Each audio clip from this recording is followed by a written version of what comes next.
Everyone involved managed to keep the timeless essence of the Babysitters Club, but make it more modern and more relevant. The book series by Anna Martin, they're timeless. They're so, we all know the Babysitters Club. I love them. I feel like with this contemporary take, I hope that people will feel more represented than maybe they did in the books, especially with the new diversity that we have here. Hey, it's the Babysitters Club, and we're gonna give the top 5 things that make a great babysitter. So the first thing that makes a great babysitter is making everything a game.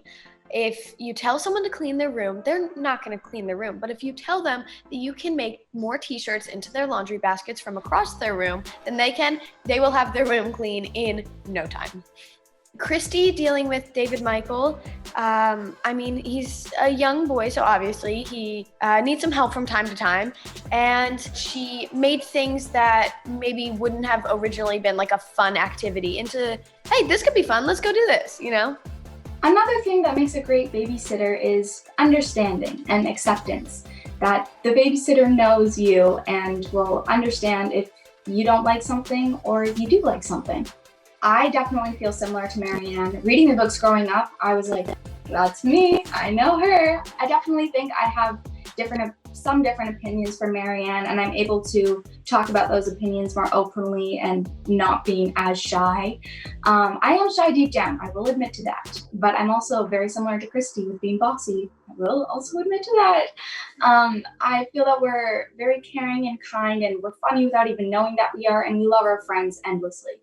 What I loved from a couple of babysitters I have is they always listen to me, and I think listening to the kids and making sure that they're happy and hearing whatever they have to say is also really important. I've always been a definite Claudia, and I think we're pretty similar, but I do love rules, which kind of makes me more of a Marianne. I love rules and I love following them, but I also love having fun, and I'm very energetic and crazy. Okay, not out of control crazy, but she definitely does have a lot of energy, and it's so much fun to be around. And let me just say, Mo, you are so much like Claudia. Literally on set, we would go to craft services, and she would always be eating candy. And it was so hard to support candy when I saw Momo over here with a giant bowl of just all of it. It's we all knew when the candy was coming out. It was right after lunch, and we'd all go to Crafty and get candy. Yeah, we made a special Crafty trip for the candy because we knew exactly when it would come out, and we knew the exact candy it would be. Mm-hmm. Another thing that makes a great babysitter is having fun activities planned. You want to be interactive with the kids and do arts and crafts with them, maybe make some snacks with them, teach them how to cut an apple if they're old enough, stuff like that. And in the show, you see some examples of some bad babysitters where they just put on a TV show and go sit on their phone for the entire time. And that is exactly what you do not want to do. Kids are not going to be having fun if you're just sitting there watching a show with them. So just do some fun things, play with them, make some friendship bracelets, and just treat it like you're having a play date with some of your best friends. I was just gonna say, I still have the one that she made me over summer.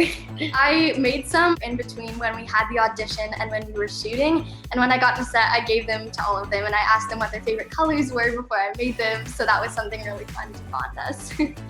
One last trait that would make you the best babysitter is if you're in charge. You can't let the kids boss you. A babysitter has to be boss. I'd say I'm pretty similar. We care about a lot of the same things, and we have the same empathy for others. And like Dawn, I'd say I'm a pretty chill person, but probably the main difference is that I'm probably a little bit more silly than she is. Yes, I definitely think so. On set, 100%. We've had a group chat since the minute we met each other. We have 5 group chats. We have 5 different types of ones. We've got one of the original 5. We've got the first 5. We basically have a bunch of group chats just so that we can name them different things. It's true. It's very true. There's so many. It's mind-boggling. That thing is nonstop. Momo said one day that she set her phone down for maybe 2 hours. And she came back and she goes, I have 1,000 text messages from you guys. What is going on? I'm not even exaggerating, 1,000. We've managed to stay in touch. I definitely do miss them so much though, because it's so different having that like in-person, face-to-face conversations and all of that kind of stuff.